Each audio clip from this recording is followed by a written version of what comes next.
로마서 8장 5절부터 9절까지의 말씀입니다.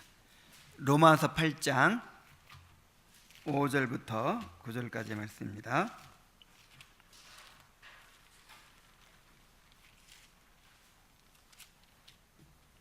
한 목소리로 읽겠습니다. 시작.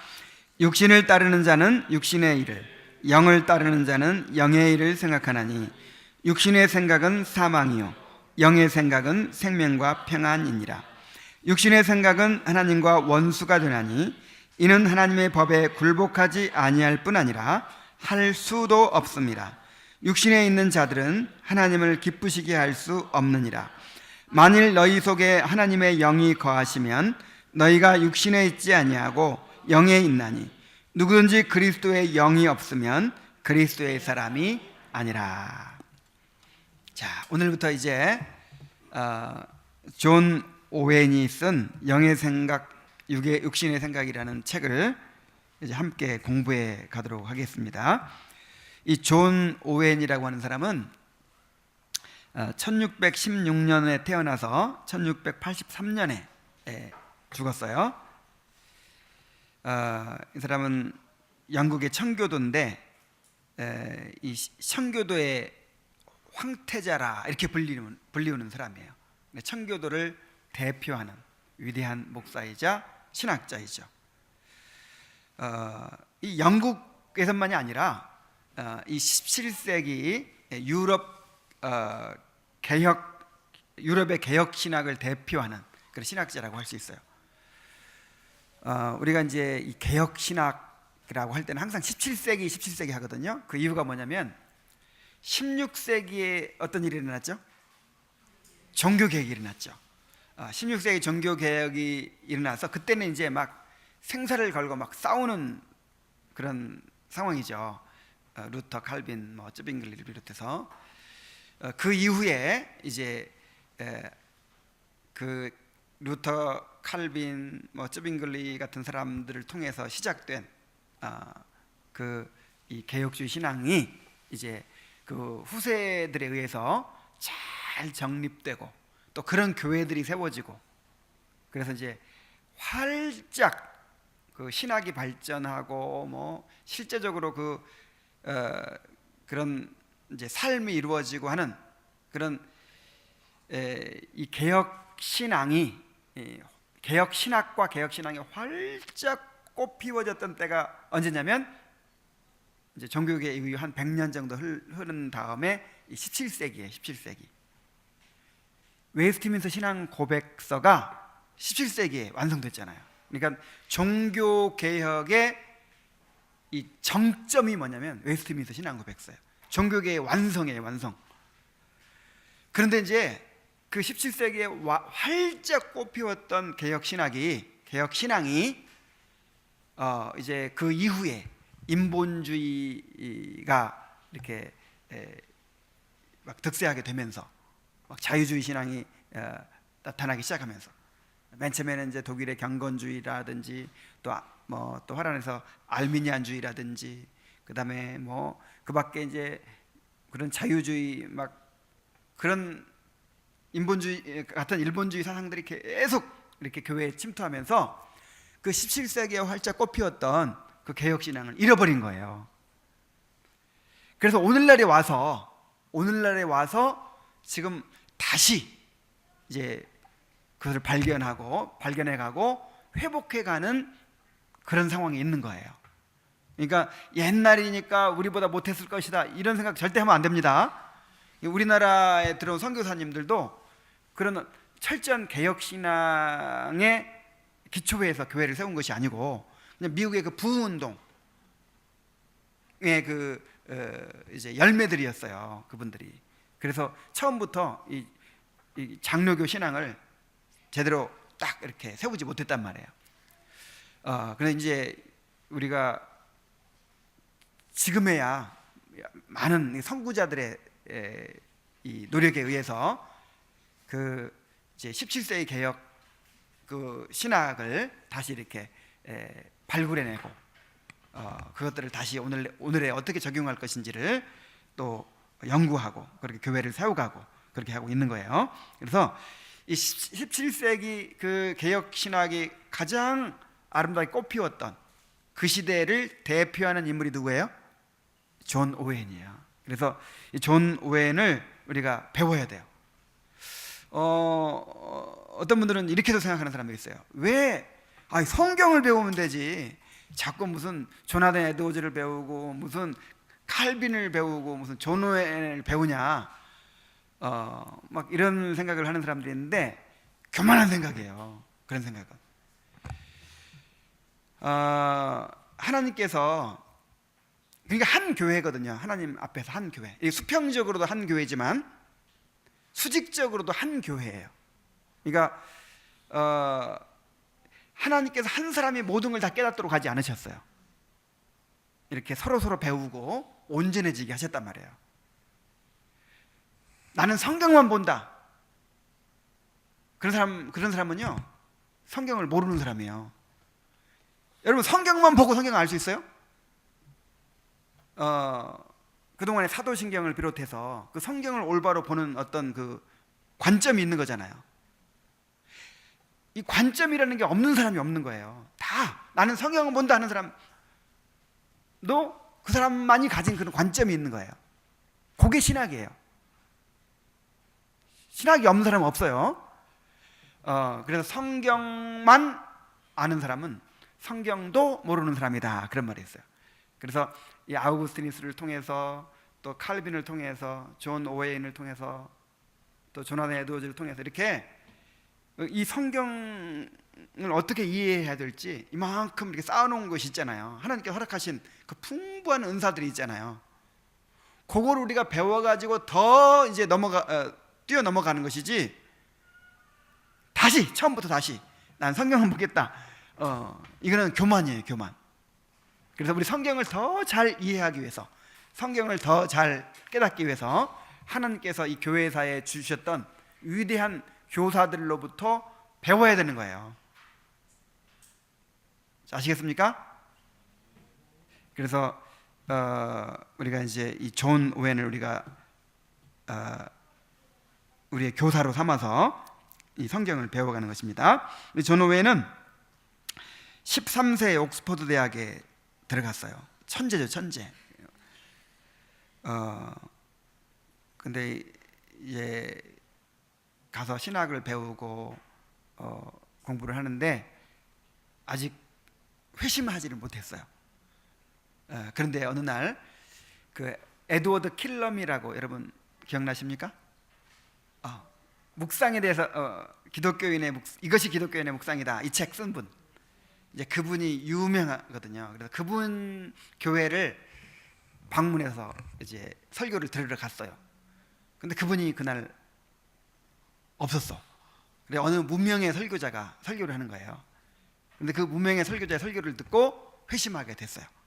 그리고 그 이후로 오랜 세월 설교자와 신학자로 사역하는 동안에 심오한 신학적인 깊이와 체험적인 경건을 균형 있게 보여주는 수많은 작품들을 저술을 했습니다. 특별히 영의 생각, 육신의 생각은 이제 청교도들은 박해를 받았잖아요. 이 존 오웬은 그래도 이 크로멜이 이렇게 이제 집권을 했을 때 크로멜의 그 궁정 목사였기 때문에 그런 이제 권력자들을 좀 많이 알아요. 그래서 다른 목사들보다는 좀 이제 어려움을 덜 당했지만 그래도 쫓겨났어요. 그래서 이제 쫓겨나서 시골로 가가지고 이제 설교하고, 그다음에 오랜 병을 앓고 고난을 당하고, 그런 가운데 끊임없이 묵상하고 연구하고 그러면서 이 책이 나왔어요. 이 책이 원래는 일반 성도들에게 행해진 20번의 설교입니다.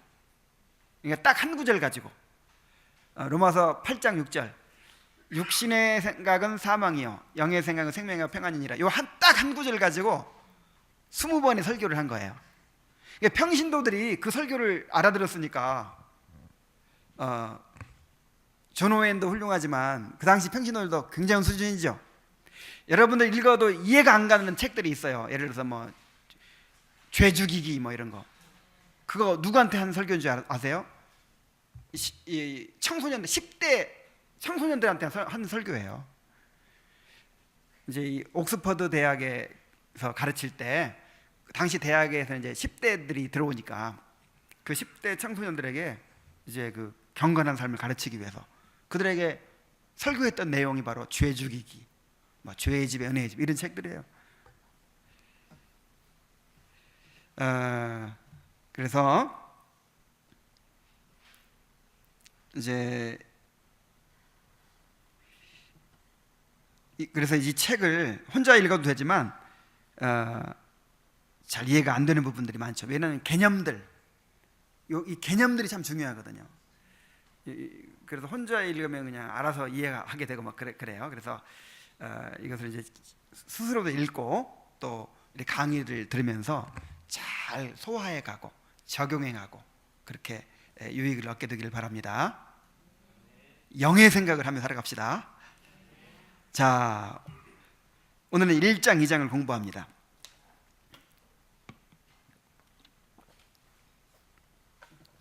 먼저 로마서 8장 6절의 이해 1장을 한번 보겠습니다. 1장 로마서 8장 6절의 이해. 자, 바울 사도는 지금 로마서 8장에서 8장 6절로 9절에서 이 두 종류의 사람들을 이렇게 이야기하고 있어요. 두 종류의 사람들. 한 사람은 이제 구원받지 못한 사람들, 한 사람은 구원받은 사람들, 거듭난 사람들, 거듭나지 못한 사람들, 이렇게 두 종류의 사람을 구분해서 얘기하면서 진정한 영적 생활이라는 게 무엇인가라는 것을 지금 얘기하고 있어요. 그래서 육신을 따르는 자와 영을 따르는 자가 있다는 거예요. 자, 육신을 따르는 자는 누굽니까? 일단 육신이라는 말이 무슨 말인지 알아야겠죠. 육신이라는 말은 이 타락한 본성이 가지는 부패의 원리를 말하는 거예요. 그냥 간단하게 타락한 인간의 본성이다 이렇게만 생각해도 돼요. 뭐라고요? 근데 거기서 원리라는 말을 붙이는 이유는 이것이 어떤 능력이에요. 능력, 우리 안에 역사하는 능력.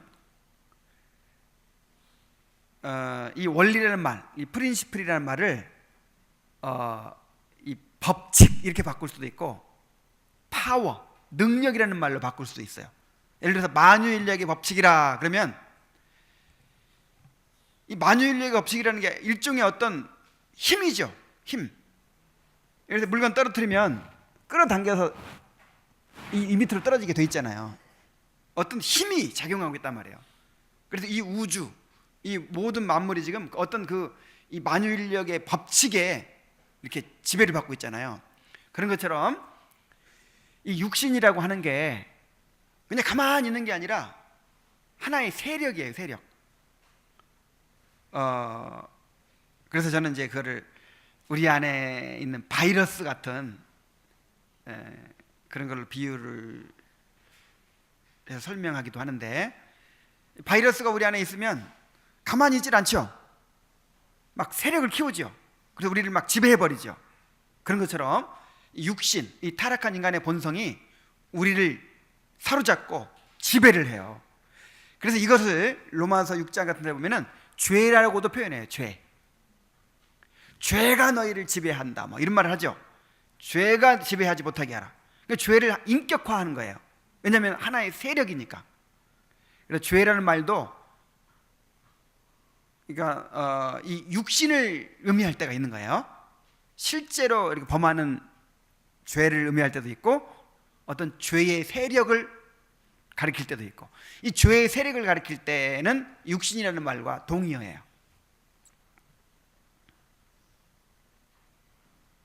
자, 육신이 뭐예요?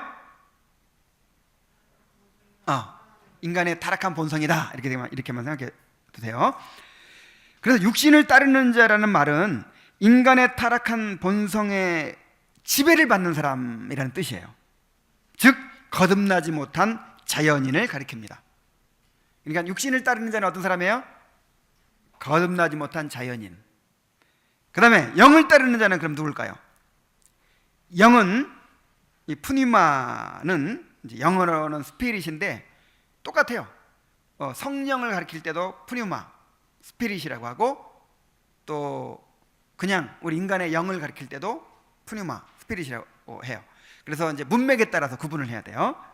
그래서 여기서 말하는 영을 성령으로 볼 수도 있고, 혹은 인간의 영혼에 작용하는 성령의 역사를 가리킬 수도 있어요. 근데 여기서는 후자로 봅니다. 즉 거듭난 자들 속에 작용하는 영적 생명의 원리를 뭐라고 해요? 영이라고 해요. 영을 따르는 자 할 때 영이라고 해요. 그러므로 영을 따르는 자라는 말은 성령의 인도하심을 받아 영적 생명의 원리를 따라 사는 거듭난 자들을 가리키는 거예요. 그러니까 구원받지 못한 사람들은요, 거듭나지 못한 사람들은 뭐의 지배를 받아요? 육신의 지배를 받아요. 타락한 인간의 본성의 지배를 받아요. 다시 말하면 죄의 지배를 받아요. 죄의 지배를 받아 사는 거예요. 아무리 도덕적으로 선한 일을 많이 하고 뭐 훌륭하게 살아도 뭐의 지배를 받아요? 죄의 지배를 받아 사는 거예요. 근데 성령으로 거듭난 사람은 이제 죄의 지배가 끝났어요. 죄에 대해 죽어버렸죠.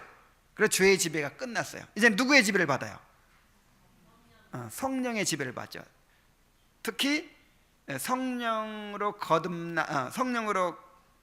이제 거듭났기 때문에 그 영적 생명의 원리의 지배를 받아요. 영적 생명의 원리가 나를 이끌어가요. 누구든 둘 중 하나이지 중간은 없어요. 여러분, 영을 따르는 자입니까? 육신을 따르는 자입니까? 나는 중간인 것 같은데요. 이런 사람 있어요, 없어요? 없어요. 둘 중 하나예요. 흑백 논리예요, 이거 철저하게. 둘 중 하나지 중간에 양다리 걸친 사람은 없어요.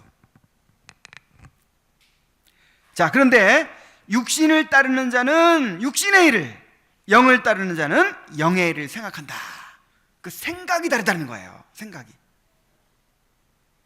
자, 근데 여기서 말하는 생각이라는 게 뭘까요?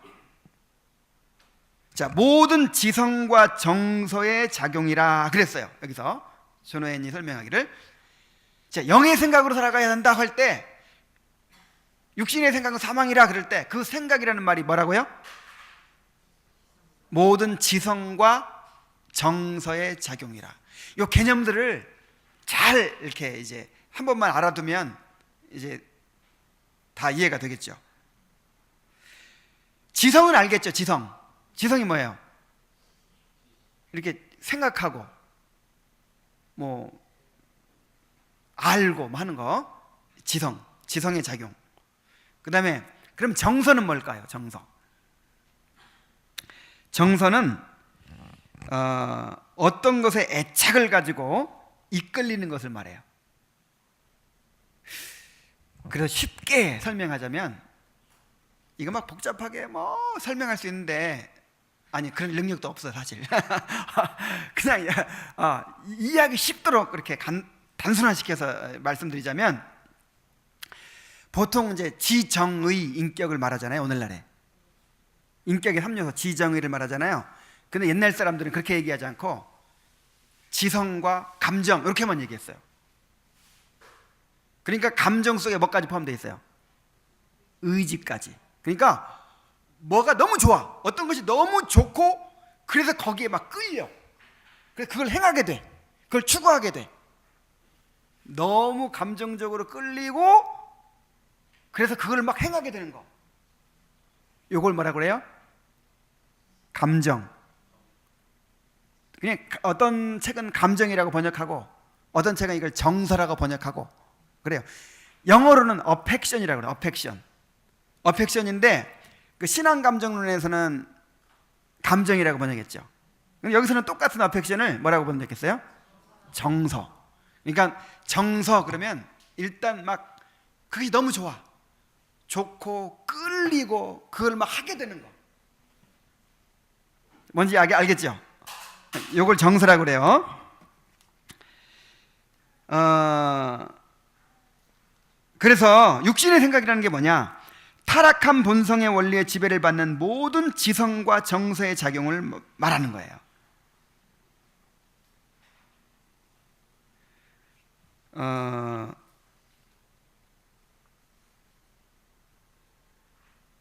그러니까 이제 지성과 정서의 작용이라는 말은 항상 생각은 뭐만 생각하고 그것만 생각하고, 그다음에 이 정서는 끌리는 건 뭐에만 끌리고 또 그곳에만 끌리고 이제 이렇게 하는 건데, 육신을 따르는 자는 육신의 일이 자꾸만 생각나고 거기에 관심 갖고, 그다음에 이 정서가 거기에 끌린단 말이에요. 자꾸만 그걸 좋아하게 되고 그것으로 만족하려고 하고, 네, 그것에 애착을 가져요. 애착을. 그것에 애착을 가지니까 또 자꾸만 그건 생각하게 되고, 그걸 생각하니까 자꾸만 거기에 또 애착을 갖게 되고. 근데 육신을 따르는 자는 어떤 일에 그렇게 한다고요? 육신의 일에. 그게 바로 육신의 생각이에요. 육신의 생각. 그래서 육신에 있는 자들은 육신의 생각으로 살기 때문에 결코 하나님을 기쁘시게 할 수 없어요. 아니, 머릿속에 든 게 항상 뭐밖에 없어? 육신적인 거밖에 없어. 그 다음에 마음에 끌리는 게 뭐밖에 없어요? 육신의 일들만 끌려요. 맨날 그것만 끌려. 그러니까 하나님 마음을 받기 원하시는데 그 마음의 생각이 항상 악할 뿐이에요. 그리고 어떻게 그 사람이 하나님을 기쁘시게 할 수 있겠어요?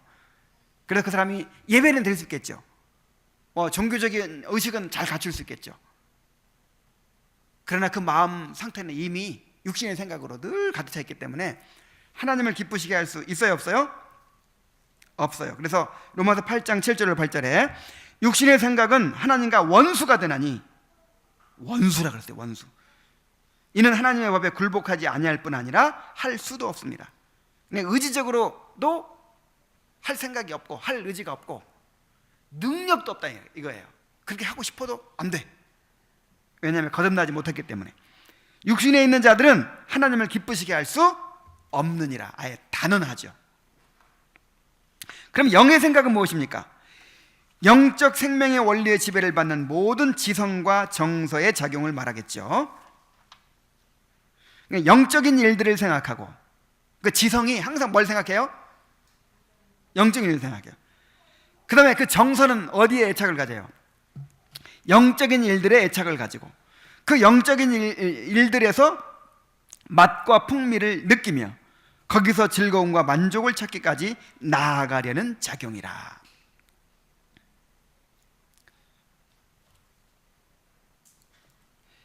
근데 중요한 것은요, 영의 생각의 기초는 영적인 것들을 좋아하는 정서에 있다 그랬어요. 이 정서에서 영적인 것들을 생각하고 묵상하는 일들이 생겨난다. 그래서 이 생각을 기초라고 하지 않고 뭘 기초라고 그랬어요? 정서.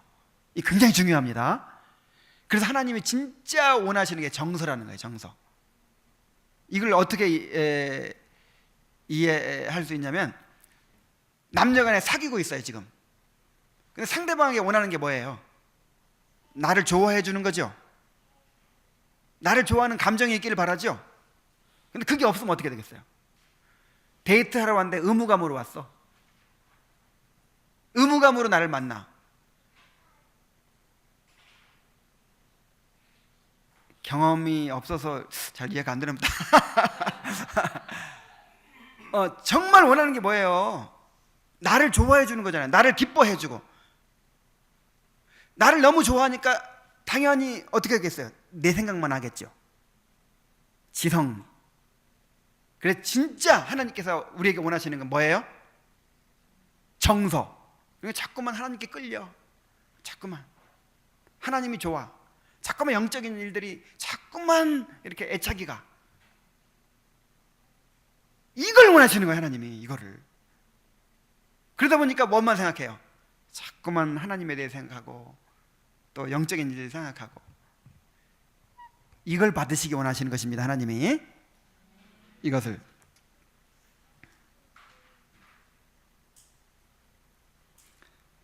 그래서 결과는 어떻게 됩니까? 자, 육신을 따르는 자가 있고 영을 따르는 자가 있어요. 육신을 따르는 자는 육신의 생각으로 살아요. 영을 따르는 자는 영의 생각으로 살아요. 그 결과가 뭐냐면 말이에요. 육신의 생각은 사망이요, 영의 생각은 생명과 평안이니라. 육신의 생각의 열매는 사망입니다. 여기서 사망은 절대적인 형벌로서의 이 사망은 영적이고 영원한 것이라 그랬어요. 다시 말하면 지옥의 형벌을 의미합니다. 지옥 가요. 영적으로 육신의 생각으로 계속 살아가는 사람은 어디 가요? 지옥 가는 거예요. 육신의 생각으로 살다가 천국 가는 법은 있어요, 없어요? 아니, 그럴 수는 없어요. 육신에 속하여 육신적으로 생각이 들어가는 모든 자들은 거듭나지 못한 이들, 곧 하나님께로부터 나지 않은 이들입니다. 그들은 하나님을 기쁘시게 할 수 없습니다. 그들은 결국 영원히 멸망할 수밖에 없습니다. 그랬죠. 그 다음에 영의 생각의 열매는 무엇입니까? 생명과 평안입니다. 영을 따르고 영적으로 생각이 돌아가는 자들은 하나님께로부터 난 자들입니다. 그들은 하나님을 위하여 살고 하나님을 즐거워하는 경지에 이를 것입니다. 그들은 이 땅에서부터 생명과 평안을 누리며 결국 영원한 천국에 들어가게 될 것입니다. 그러니까 여러분, 나는 구원 받았으니까 뭐 이렇게 이제 구원파 뭐 이런 사람들이 이렇게 생각하죠. 에이, 나는 어차피 구원 받았으니까 이 땅에서 그냥 뭐 경건하게 못 살아도 뭐 상금 못 받겠지 뭐. 근데 결국 어디는 간다?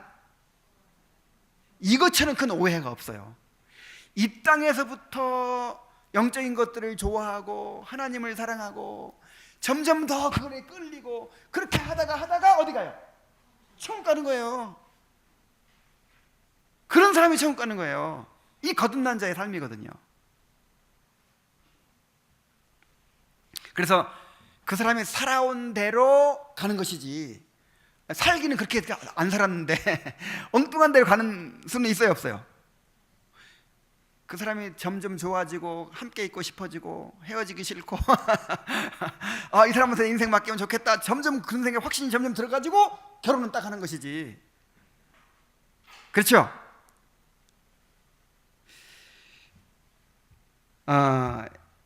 영적인 생각이 이지의 작용에 미치는 영향이, 또 이지라는 말이 왜 나와? 또 복잡하죠. 그래서 이거 빼버릴까 하다가 그래도 크게 다뤘으니까, 이지라는 말은 이 마인드라는 말을 이제 이렇게 번역한 말인데 어떤 정신의 작용을 얘기한 거예요. 우리 안에서 어떤 정신이 있고 그 정신이 어떤 작용이 있잖아요. 그래서 우리 정신과 이 영의 생각이 어떤 관계가 있는가 하는 것을 이제 좀 언급하고 넘어가죠. 자, 이지의 실제적인 행사, 이 정신의 실제적인 작용. 영적으로 생각한다는 것은 하늘에 속한 신령한 것들을 생각하고 묵상하고 소원하는 이지의 실제적인 활동입니다. 그렇죠. 그다음 이지의 성향과 구조는, 영적으로 생각한다는 것은 이지가 모든 정서를 동원하여 영적인 일들을 고집하며 애착을 가지는 성향입니다. 그리고 이지의 만족은 우리의 정신이 만족을 얻게 되는 것이죠. 이지가 영적인 것들에 속해서 달콤한 맛과 풍미를 발견하고 체질이나 성향의 그 영적인 것들이 아주 잘 들어맞는 데서 오는 만족을 말합니다. 영적인 일에는 언제나 그 본질을 잃지 않게 하고 새롭게 된 심령이 맛을 느끼게 하는 소금과 같은 것이 있습니다. 영적인 일들을 통해 하나님의 은혜로우심을 체험하고 맛볼 수 있도록 하는 것입니다. 그러니까 여러분, 이 생각은 일종의 에너지래요. 생각이. 한번 실험을 해보세요. 여러분한테 엄청난 상처를 주었던 사람을 잠시 떠올려 보세요. 어때요? 막 기분이 팍 상하죠. 막 분노가 일어나죠. 다음으로 이제 내가 너무너무 예뻐하는 우리 애기, 뭐 우리 저 은겸이 부모는 은겸이를 생각한다든지 생각해 보세요. 어때요? 갑자기 기분이 좋아지죠. 갑자기 기분이 좋아지고 그냥 이렇게 마음이 밝아지죠. 자, 어떤 생각을 가지느냐에 따라서 감정이 달라지잖아요. 이 정도인데 영의 일과 육신의 일을 생각하는 것이 어떻게 차이가 안 날 수가 있겠습니까? 자, 하나님을 생각하고 천국의 일을 생각하고 영적인 일을 생각하는 거하고 이런 썩어져갈 세상 일을 생각하고 온갖 육신의 일들을 생각하는 것이 어떻게 똑같은 결과를 낼 수 있겠어요? 차이가 나겠어요, 안 나겠어요? 얼만큼 차이가 나겠어요? 하늘과 땅의 차이가 납니다. 그래서 이 영적인 일들에는 우리에게 만족을 주는, 우리의 기쁨을 주는 그런 것들이 있단 말이에요. 경험해봤죠?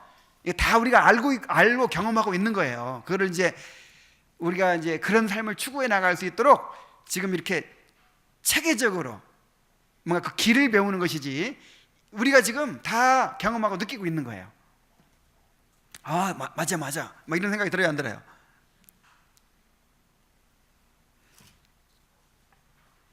자, 근데 문제는, 자, 지금까지 어떤 얘기를 했냐면 두 종류의 사람 얘기를 했어요. 거듭나지 못한 육신을 따르는 자, 또 거듭난 영을 따르는 자를 딱 얘기했어요. 근데 문제는 거듭난 자들에게도, 개자가 빠졌네. 거듭난 자들에게도 육신의 성향이 남아있다는 것입니다. 성령으로 거듭난 자들은 육신을 따르지 않고 영을 따르는 자들이죠. 그런데 원리상으로는 그런데 아직 구원이 완성되지 않았기 때문에 이것이 완전하지 않아요. 나중에 이제 구원이 완성되고 천국이 완성되면 완전히 영만 따를 거예요. 근데 아직까지는 육신의 성향이 남아있기 때문에 그 전체적인 삶의 그 중심은 항상 영을 따르지만 일시적으로 뭘 따르게 돼 있어요? 일시적으로 육신을 따른단 말이에요. 육신을 따르다 보니까 또 일시적으로 무슨 생각을 해요? 육신의 생각에 빠질 수가 있어요. 자, 일단 성령으로 거듭난 자들은 육신을 따르지 않고 영을 따르는 자들이라는 사실부터 다시 한번 살펴봅시다. 그들은 육신의 지배에서 벗어났습니다. 로마서 8장 9절에 만일 너희 속에 하나님의 영이 거하시면 너희가 육신에 있지 아니하고 영에 있나니 누구든지 그리스도의 영이 없으면 그리스도의 사람이 아니라 그랬죠. 성령께서 우리 안에 들어오시면 이제 더 이상 육신의 지배는 끝난 것입니다. 죄가 더 이상 우리를 지배하지 못하는 것입니다. 또 로마서 6장 14절 죄가 너희를 주장하지 못하리니 그랬죠? 이는 너희가 법 아래 있지 아니하고 은혜 아래 있음이니라. 이제 우리는 죄가 왕노릇하는 것이 아니라 누가 왕노릇해요? 은혜가 왕노릇해요. 그래 더 이상 죄의 지배를 받지 않아요. 죄에 거할 수가 없어요. 그래서 요한일서에 하나님께로서 난 자마다 범죄하지 아니하나니 그랬잖아요. 이 말은 일시적으로 죄를 지을 수는 있지만 아예 그 속에 빠져서 계속 살아갈 수는 없다는 뜻이에요.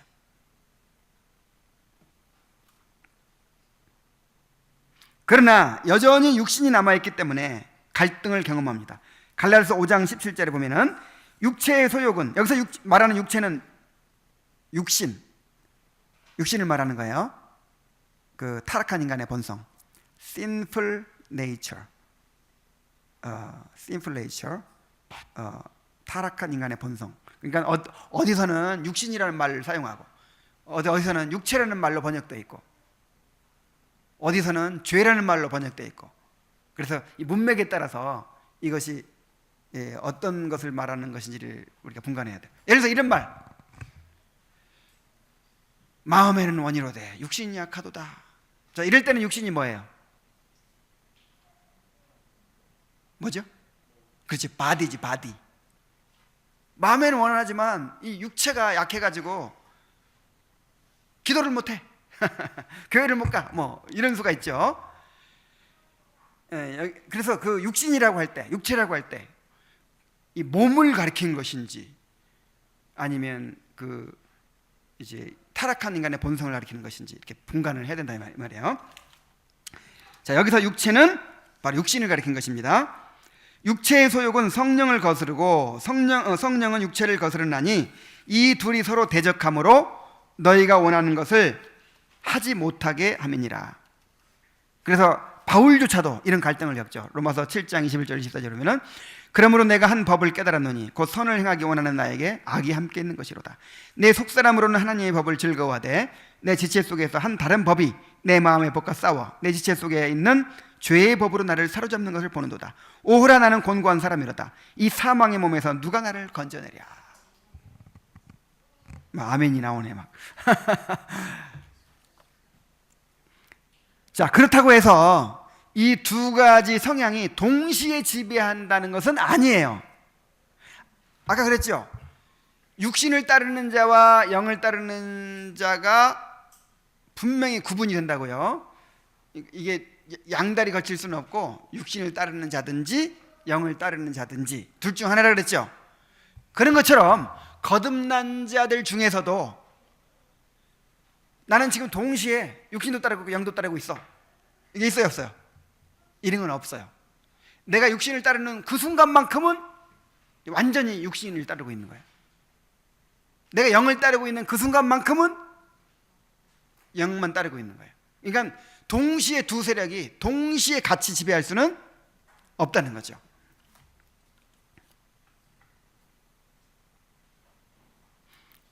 그러나 그 두 성향이 각각 구별되는 별개의 상태를 따로 구성하지는 않습니다. 나는 반절은 지금 영을 생각하고 있고 반절은 육신을 생각하고 있어. 이런 건 없어요. 둘 중 어느 것이든 영혼 속에서 더 우세하게 되면 영혼의 상태를 그 우세한 세력이 주장하여 이전과는 다른 상태로 만들어냅니다. 그랬어요. 그래서 육신의 생각은 사망인데 이 생명과 평안은 영의 생각의 열매예요. 오직 영의 생각만이 생명과 평안을 낳습니다. 생명과 평안은 영적으로 생각하는 자들만이 누릴 수 있는 유익입니다. 인정하고 싶지 않아도 우리가 영적으로 생각하지 않는 한 우리는 어떤 생명이나 평안도 가질 수가 없습니다. 그래서 자기를 속이면 안 돼요. 매일 육신의 생각으로 살아가면서 내 영혼 평안해 하면서 뭐 평안을 누리는 척 하면 안 돼요. 여기 이렇게 말씀했습니다. 갈라디아 6장 7절에 스스로 속이지 말라. 하나님은 업신여김을 받지 아니하시나니 사람이 무엇으로 심든지 그대로 거두리라. 자기의 육체를 위하여 심는 자는 육체로부터 뭘 거두고 썩어질 것을 거두고 성령을 위하여 심는 자는 성령으로부터 영생을 거두리라. 여러분, 생명과 평안을 누리기 원하십니까? 그러면 뭘 바꿔야 돼요? 생각의 구조를 바꿔야 돼요. 늘 영의 생각을 하며 살아가야 돼요. 주야로 말씀을 묵상하고 주야로 하나님에 대해 생각하고. 그래서 이제 나중에도 나오지만 한 가지, 아이고 그러면 어떻게 일은 해요? 그러면 애들은 어떻게 돌보고 어떻게 공부는 어떻게 해? 맨날 하나님 생각만 하느라고. 이렇게 또 오해하는 사람이 있을까 봐 이제 미리 한 가지 얘기를 하자면, 영의 생각이라고 하는 건 맨 천국 생각만 하고 앉아있다는 뜻은 아니에요. 그러니까 이 하나님의 관점으로, 이 영적인 관점으로 직장에 가면 직장일 열심히 생각하는 거예요. 이게 뭔지 알겠어요? 이 하나님의 관점으로, 영적인 관점으로 공부 열심히 하는 거예요. 열심히 수학 공식도 외우고 영어 단어도 외워야지. 근데 항상 뭐가 지금 지배를 하고 있어요? 영적인 생각이. 자, 이게 뭔지 알겠죠? 해봐서 알 거예요.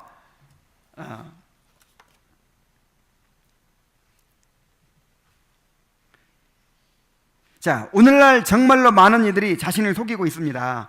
들려지는 말씀에 대해 그저 지적으로만 인정하고 찬동할 뿐 정작 그들의 양심이 그 진리의 세력 안으로 들어가지 않습니다.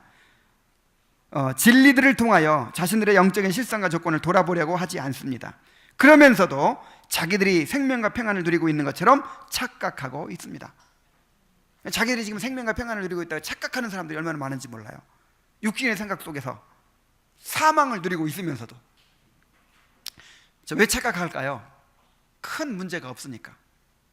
지금 안 믿는 사람들 보세요. 좋은 집에서 좋은 차 타고 뭐 하는 일이 다 잘 되고 사업 잘 되고 애들 잘 자라고, 그러니까 뭐 걱정할 거 없고, 그러다 보니까 지금 나는 부유하여 부족한 것이 없다, 이런 상태가 되죠. 그리스도인들도 마찬가지란 말이에요. 육신의 생각으로 살아가면서 그렇게 뭐 큰 문제 없고 하니까 그렇게 나는 부유하여 부족한 것이 없다 이러고 자기를 속이고 살아가는 사람들이 있습니다. 그래서 자신을 점검해 보아야 되는 것입니다. 자신 안에 참된 영적 생명의 작용이 있는지, 정말 내가 거듭난 사람인지. 첫째는 이것을 점검해 봐야 되겠고, 난 거듭난 것은 분명해. 그렇다면 현재 자신이 영의 생각으로 살아가고 있는지, 지금 이 순간 영의 생각이 나를 지배하고 있는지, 이것을 점검해 봐야 돼요. 자, 그 다음에 영의 생각의 본질 2장입니다. 이 장에서는 우리 속에 과연 그러한 은혜가 있는지에 대해 바르게 분별하는 문제를 다루고 있어요. 진짜 내가 영적 생명의 원리가 있어가지고 영의 생각을 할 수 있는 사람인지, 그렇게 살아가고 있는지, 그거를 분별해 보라는 거예요. 자, 영의 생각은 그 생각과 묵상을 통해 드러난다. 지금 내가 영의 생각으로 살아가는지가 뭘로 드러난다고요? 생각. 그러니까 내가 평상시에 자동적으로 늘 떠오르는 생각이 뭐예요? 그냥 일부러 생각하려고 애쓰는 것이 아니라 나도 모르는 사이에 늘 그냥 이렇게 저절로 떠오르는 생각들이 있죠. 그것이 나의 영적 상태를 보여주는 거예요.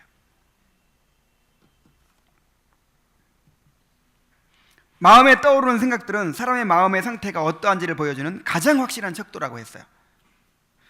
잠언 23장 7절, 대저 그 마음의 생각이 어떠하면 그 위인도 그러한즉 그랬죠.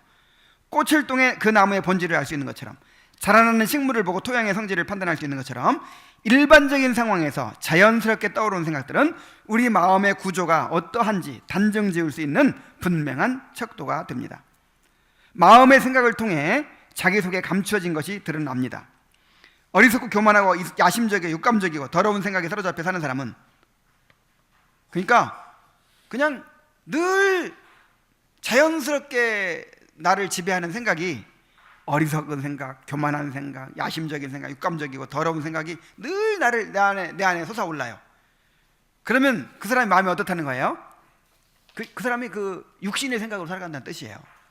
그 다음에 반면 거룩하고 신령하여 온전히 하늘에 속한 것에 생각을 향하고 있는 사람은 신령한 마음의 상태를 가지고 있는 것입니다. 그러므로 마음에서 일어나는 생각들은 그 근원과 동기, 과정의 차원에서 살펴보아야 합니다. 내가 어떨 때는요, 제가 한참 동안 그랬어요. 요즘에 자꾸 분노가 일어나요. 막 전에 있던 교회에서 당한 일, 막 이런 것들이 자꾸 이렇게 생각나고, 막 나도 모르게 분노가 일어나고, 이게 한두 번 그럴 때는 내가 그냥 뭐 별 생각이 없었는데, 며칠간 계속 사사건건 이렇게 나니까 뭘 생각해야 돼요? 여기 그랬잖아요. 마음에서 일어나는 생각들은 그 근원과 동기, 과정의 차원에 살펴봐야 한다. 그러니까 지금 내가 어떻다는 걸 알아야 돼요. 내가 지금 은혜를 소멸하고 있구나. 내가 지금 육신의 생각으로 살아가고 있구나. 이걸 알아야 되겠죠? 그래서 회개해야 돼, 회개. 그래서 다시 용서하고 회개하고 또 용서하고 또 용서하게 해달라고 구하고 그렇게 했어요.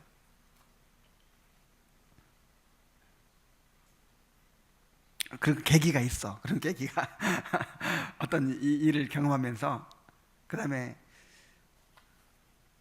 요즘 추석 연휴에다가 또 가을이라 내가 또 가을을 타거든요. 마음도 우울해지고 막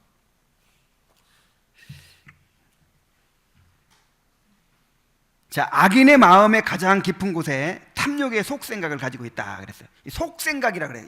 이걸 표현했어요. 속생각. 마음속 깊은 곳에 이 속생각이 있고, 이 속생각이 일종의 샘 같아, 샘. 거기서 물이 퐁퐁 솟아나오듯이 생각들이 솟아나와요.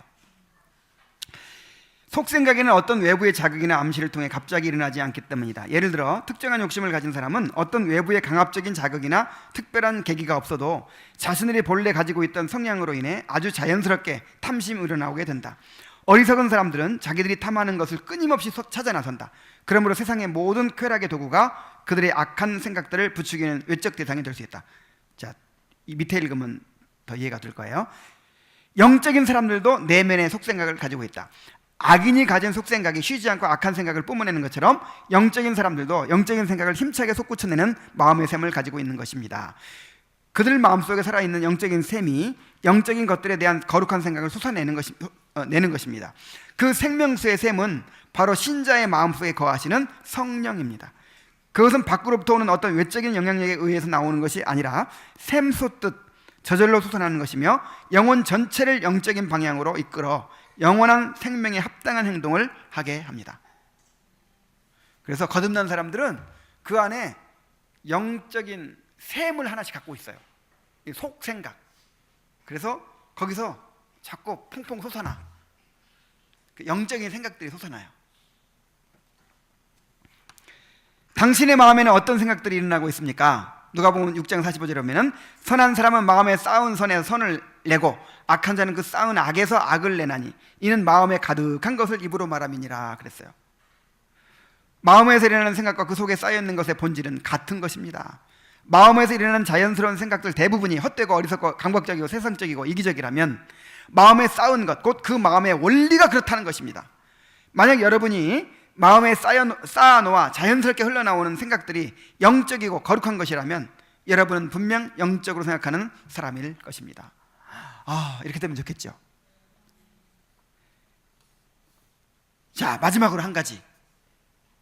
영적인 모양을 가진 것처럼 보이지만 실제로 마음의 샘 근원에서 나온 것이 아닌 경우가 있어요.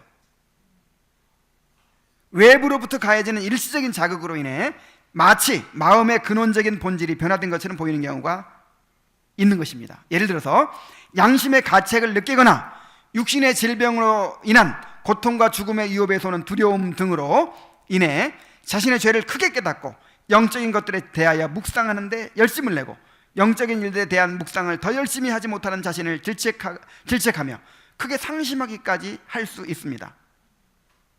그러나 그들에게 일정 기간 동안 주어졌던 자극이나 원인이 사라지면 그들에게 나타난 것으로 보였던 신령한 생각들은 곧 없어지고 마는 것입니다. 자, 돌밭에 떨어진 씨앗. 그러니까 왜 조나단 에드워즈가 신앙 감정론을 썼겠어요? 막 회개하고 울고 불고 막 삶이 술 끊고 담배 끊고 한 거예요. 막 죄를 회개하고 그냥 이제는 막 주님을 위해 살겠습니다 막 하고 막 변화된 거예요. 누가 보기에 막 간증하고 다니죠. 막 누가 보기에 대해서 구원받은 사람 같은 거예요. 근데 조금 지나니까 어때요? 그냥 언제 그랬냐 싶게 옛날로 돌아가 버리는 거예요. 그래가지고 그런 사람들을 계속 관찰하고 그러면서 진짜 신앙 감정을 가진 사람이 이 거룩한 정서, 여기서 말하는 어펙션을 가진 사람이 가진 사람과 돌짝밭에 뿌려진 씨앗처럼 감정적 신앙이 있죠. 그러니까 그 성령이, 그 성령의 역사는 역사예요.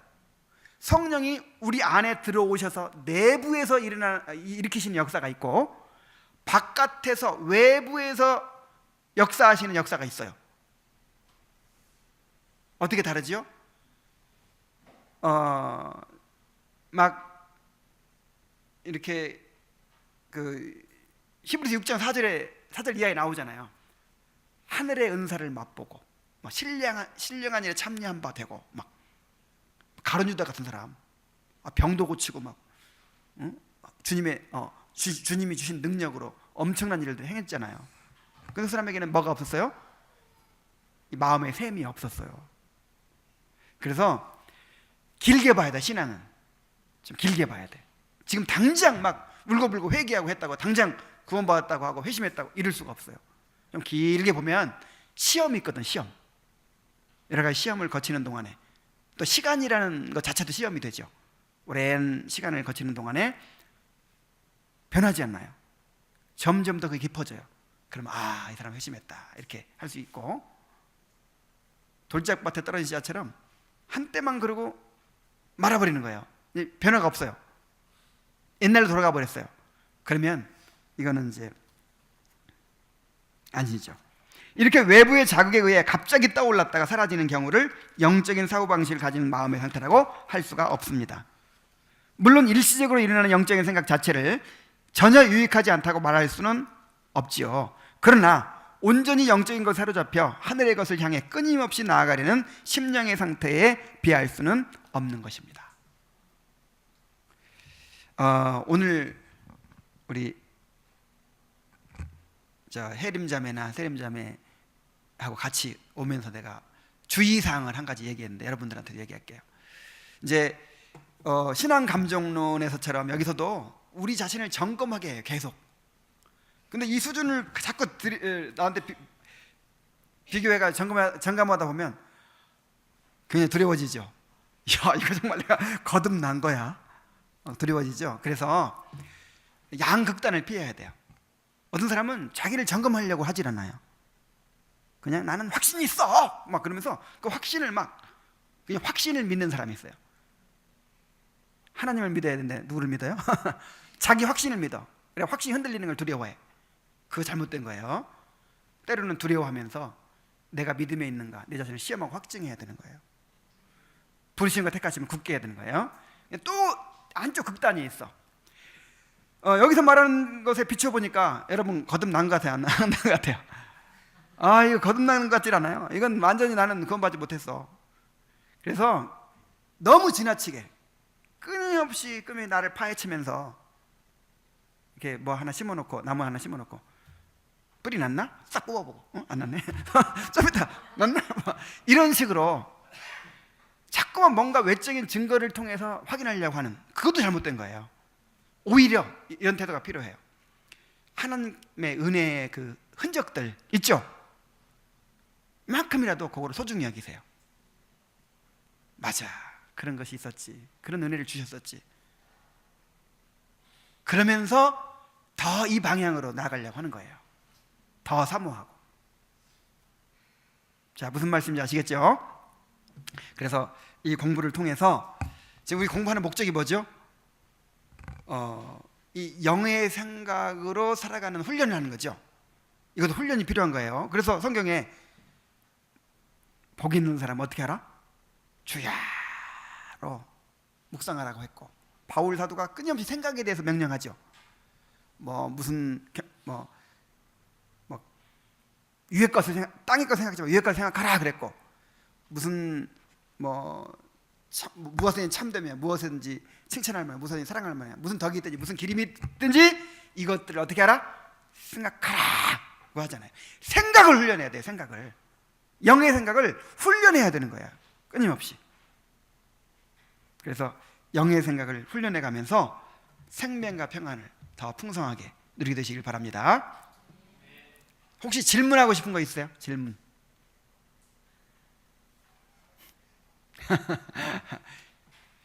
그럼 기도하고 마치겠습니다.